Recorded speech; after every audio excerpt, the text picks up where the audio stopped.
हर गर्मी की छुट्टी में आरोही अपनी बेस्ट फ्रेंड स्नेहा के साथ उसी रिजॉर्ट में जाया करती थी। एक रात स्नेहा ने उसे एडवेंचर पर चलने को कहा। आरोही का मन नहीं था। उसने कहा, नहीं यार, घर में ही रहते हैं। लेकिन स्नेहा ने जिद की, ऐसे मत बोल, चलना मस्ती आएगी। तू मेरे साथ चलेगी तो मैं पूरी गर्मी तेरे साथ ही रहूंगी। आरोही मान गई। उसे खुद नहीं पता था उसने क्यों हाँ कहा। दोनों ने कपड़े बदले, टॉर्च और जरूरी सामान लिया। आरोही ने रिजॉर्ट की दुकान से कुछ सोडा भी खरीदा। वहीं पर उसने एक अजीब औरत को देखा। दुकान वाली के पीछे खड़ी वो औरत, जिसे आरोही ने पहले कभी नहीं देखा था। उसका चेहरा अजीब तरह से सिकुड़ा हुआ था, लेकिन पल भर में वो गायब हो गई। बाहर निकलते वक्त स्नेहा ने आरोही का उतरा चेहरा देखा और पूछा, क्या हुआ? आरोही ने उसे सब कुछ बता दिया। उम्मीद थी कि स्नेहा डर जाएगी, लेकिन वो तो सुनकर खुश हो गई। आरोही को ये सब बहुत अजीब लगा। उसे लगा, क्या ये पागल हो गई है? लेकिन स्नेहा ने उसका हाथ पकड़कर लॉबी की तरफ खींच लिया। आरोही तो अंदर से डर के मारे कांप रही थी। ध्यान भटकाने के लिए उसने मोबाइल निकाला। तभी उसने अपनी ड्रेस पर लाल धब्बा देखा।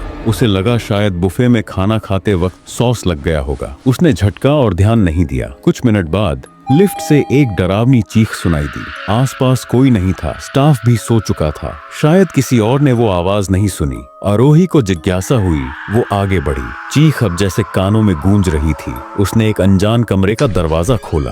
अंदर एक करीब 40 साल का आदमी था। उसका चेहरा चाय जैसा काला और अजीब था। वो स्नेहा का गला दबाए हुए था और हाथ में चाकू पकड़े था। आरोही को देखते ही वो घबरा गया और उसे भी पकड़ लिया। उसने कहा, तेरी खुशबू तो और भी प्यारी है। आरोही कुछ समझ नहीं पाई, लेकिन डर के मारे उसने उस पर जोर से काटा और टांग पे लात मारी। स्नेहा उसके हाथ से छूट गई। दोनों भागते हुए अपने कमरे पहुंची और रिसोर्ट की सिक्योरिटी को बुलाया। सौभाग्य से उस आदमी को पकड़ लिया गया, लेकिन उस रात की दहशत आरोही और स्नेहा के दिल में हमेशा के लिए रह गई। पर आरोही आज भी वो सोचती है, अगर उसने वो चीख नहीं सुनी होती या वो दरवाजा नहीं खोला होता तो क्या होता।